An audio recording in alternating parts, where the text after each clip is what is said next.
Cara sending data, yang pertama kita masuk web Siskop 2MI, kemudian klik pemenuhan dokumen.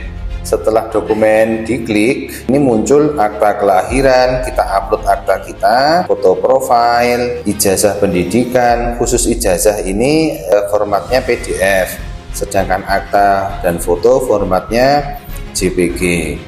Kemudian yang harus diupload lagi kartu keluarga, kartu pencari kerja, dan KTP. Ini formatnya juga JPG. Kemudian paspor, ini harus format JPG. Jika ada perubahan paspor, diupload. Jika tidak ada, tidak perlu diupload. Cukup satu paspor terbaru yang kita upload. Kemudian rekening bank harus BNI G2G. Ini juga dengan format JPG.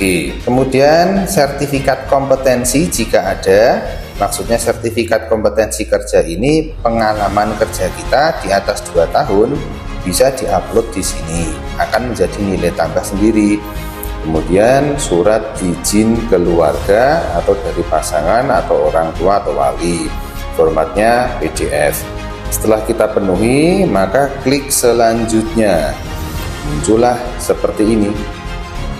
Ya, melengkapi data diri mulai dari status pernikahan, isi misalnya lajang atau menikah atau cerai diisi, kemudian asal tempat tinggal, ada kota besar, kota kecil, kota menengah, dan seterusnya. Kita pilih sesuai tempat kita, dan nomor telepon rumah.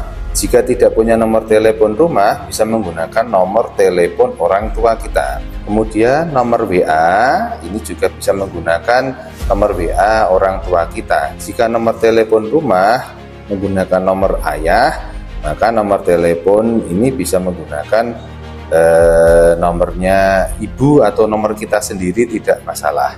Ya, ini nomor kita sendiri juga bisa. Email tidak boleh salah, karena nanti informasi berikutnya menggunakan email. Data anak jika tidak punya, pilih tidak. Kemudian informasi kontak darurat ini biasanya diisi dengan nama orang tua kita. Nama orang tuanya siapa, alamatnya di mana, masuk kabupaten mana, nomor HP orang tua kita, kemudian hubungan kekeluargaan apa. Di sini contohnya saudara kandung laki-laki, ada pilihannya saudara kandung perempuan, bahkan ke bawah ini ada mertua laki-laki, saudara tiri, dan seterusnya. Dalam hal ini adalah saudara kandung laki-laki. Kemudian pendidikan, nama sekolahnya harus diisi dengan benar, alamat sekolah terakhir. Kalau lulusan SMA, di mana alamat SMA kita terakhir, ada di kabupaten mana. Kemudian sekolah kejuruan, kalau SMK diisi ya, kalau SMA diisi tidak. Tahun kelulusannya diisi. Kemudian ciri fisik ini bukan kita yang mengupload, tetapi dari rumah sakit atau klinik di mana kita melakukan medical check up. Jadi kita tidak mengisi data-data ini, tetapi rumah sakitlah yang mengisi. Kemudian peminatan ini adalah jenis pekerjaan yang kita pilih, misalnya pembuatan komponen elektronik. Pekerjaan kedua adalah industri produk-produk makanan. Pekerjaan ketiga, pembuatan produk-produk karet dan plastik. Lokasi kerja ada di Gyeonggi-do misalnya. Kita bisa milih ada di Ulsan, Gangwon-do, Cheongguk, dan seterusnya. Gyeonggi-do.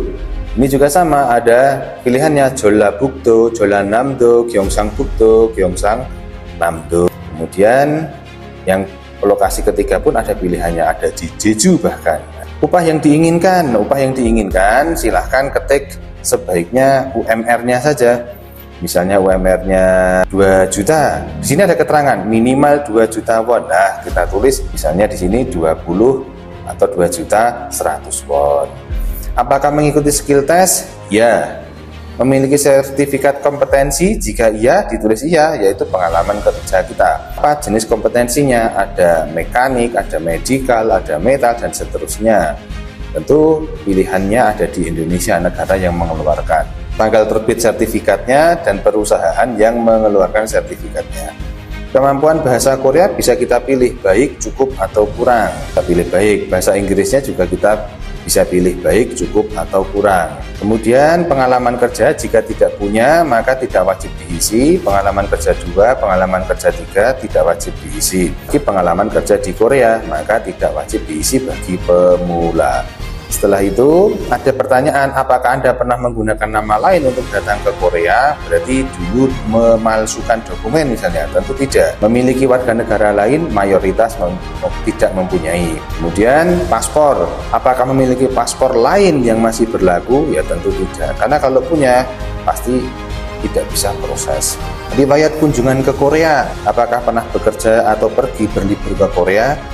Tidak. Kalau iya harus diisi iya. Kemudian kunjungan ke negara lain, kalau memang pernah ya kita isi pernah, kalau tidak kita isi tidak, baru kita simpan. Ini yang disebut mengirimkan dokumen ke BP2MI lalu diverifikasi oleh BP2MI. Setelah verifikasi lolos BP2MI maka sending data ke HRD Korea.